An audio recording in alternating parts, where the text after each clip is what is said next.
Hi there, it's New Zealand naturopath Eric Backer. I'm author of a book called Candida Crusher and also the formulator of the Canzida range of dietary supplements.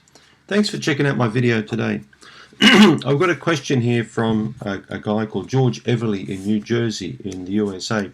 And George is asking me, he's basically asking a question about, it's quite a long email, asking me, how can I stop losing weight on the Candida diet? How can I gain weight? So George is quite a slim guy. He's only about 110 pounds, and he's not really that tall. He's about 5'8", 5'9", so I think 5'8.5". So he's quite a reasonably tall guy, but he doesn't really weigh a lot. So George, the interesting thing that you need to bear in mind when you're on the Candida diet is you can eat carbohydrates and you can eat proteins, you can eat fats, you can eat a whole range of different foods. You don't have to lose a whole lot of weight. If you're losing weight, it tells me basically, A, you're not eating enough food, or you're basically not eating the right kind of foods to maintain the weight, or you're exercising or doing too much. You're basically burning up your calories and not putting enough calories in there. Also bear in mind that people with yeast infections and digestive problems and who are unwell generally can often have a slightly higher metabolic rate.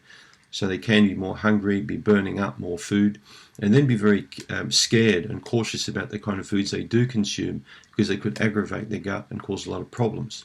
This is something I typically see with Candida.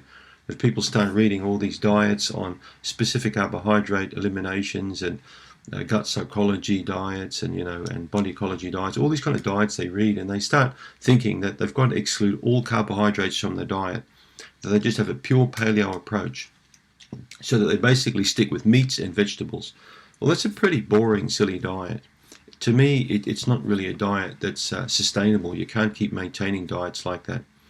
I noticed a long time ago in the 80s that when patients went on very strict kinds of Atkins induction dietary approaches, that they felt really good for the first few days or week, and then they felt like crap after that. They felt sick, they got blocked up, they got constipated, they didn't feel well at all. So it's no good to be very, very, too strict with any kind of dietary approach for too long. And so let's talk about the different kind of carbohydrates you can include in your diet with Candida, and if you're scared about consuming these kind of carbohydrates. Now, the advice I'm going to give you now, George, is not going to specifically relate to your case because I haven't seen you as a patient. I don't know all the details around your case. So it's just general information. When I see people on Skype or FaceTime, on the computer from around the world, I listen very carefully to what they've got to say, and I can give highly specific advice for their needs. So remember, just bear in mind, these carbs can really range from person to person quite wildly. So I've never found brown rice a problem on the Candida diet, particularly if people start with small amounts of brown rice. We're talking only very small amounts. Could be an ounce, could be like a tablespoon if they're quite suspicious about that food. And they can add it to things like steamed vegetables or casserole dishes or different kinds of meals that they're eating. And they shouldn't have a problem. So point number one, write this down. If you're going to start a new carbohydrate in your diet, or you haven't consumed it for some time, start with very small amounts. And that's because the bacteria in your gut, whether they're, commensals, bacteria in transition from good to bad, or whether they're beneficials or lack of beneficials, or whether they're bad bacteria, or whether they're Candida in small or moderate or large amounts, we don't know what you've got in your gut. So we don't know how these bugs are going to handle a huge influx of this new carbohydrate. So be very careful when you start a new carb, not to go crazy with it and have it like 2 or 3 portions a day. Just, test the water to see how you're going to feel. Because this could be a mistake. This could really increase brain fog and gas and bloating and all sorts of symptoms. So just be very careful. Think about this one. If you were to start a new job, or you were to start a new exercise program, or you were to start a new relationship, or you were to start anything new, do you just go completely head on into it without any thought of what you're doing? You probably don't. You probably ease yourself into these kinds of things because, it makes more sense to do that. And it's the same with the diet approach. Ease yourself into the new carbohydrate. So brown rice, quinoa. Quinoa is quite a good grain from South America. It's probably around about 18% proteins, high protein. It's a good carb. And I find it quite nice with different kinds of bone broths or chicken broths or vegetable broths or potassium broths. You can cook it with water. You can add it to all kind of different dishes. So brown rice, we've got quinoa. You can also add millet in there. Millet's quite an alkaline, clean grain, and I find it really good for breakfast, cooking up like a millet porridge. And again, that can be added to many different kinds of meat dishes, savoury dishes. So that's usually okay. Small amounts of millet are fine. Buckwheat. Buckwheat flour is quite nice to have.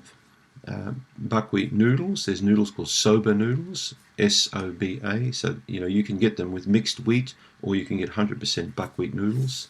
I find soba noodles quite nice to eat. So there's already about 4 or 5 approaches you can add to your diet. Don't forget to eat, you can include small amounts of beans in your diet. Again, be very careful not to include large amounts because you get a lot of gas and bloating from all that fiber.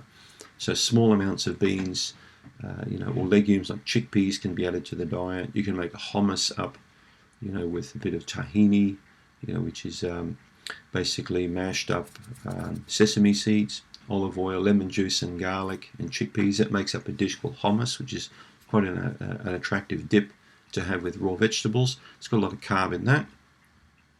There are many different carbohydrates you can include in your diet. You've got to find the ones that agree with you, and you need to start slowly, small quantity, and gradually build up. If you get discomfort, you back off. It's simple. And also alternate the carbs. Have them at different times of day, different times of the week. Don't keep eating the same stuff over and again.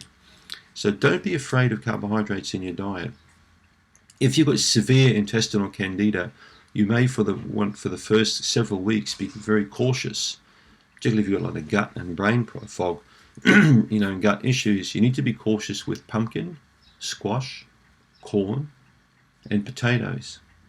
Right? These foods are very high in sugars, starches and sugars. Various stages of ripeness of these foods can also dictate whether they've got more starch or more sugar in them, and also ways you prepare these foods, whether they're baked or fried or made into soups, or that can also change how they affect your body as well. So again, you need to experiment with that.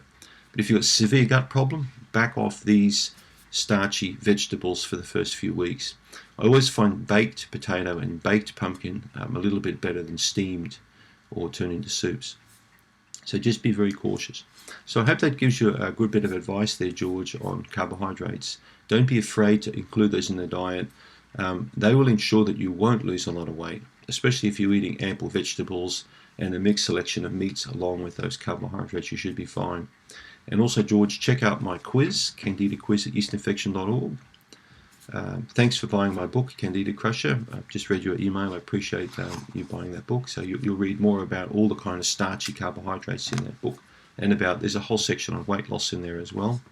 And also, George, don't forget I've created a range of products you can find at Candida.com that are going to help you out significantly with your yeast infection.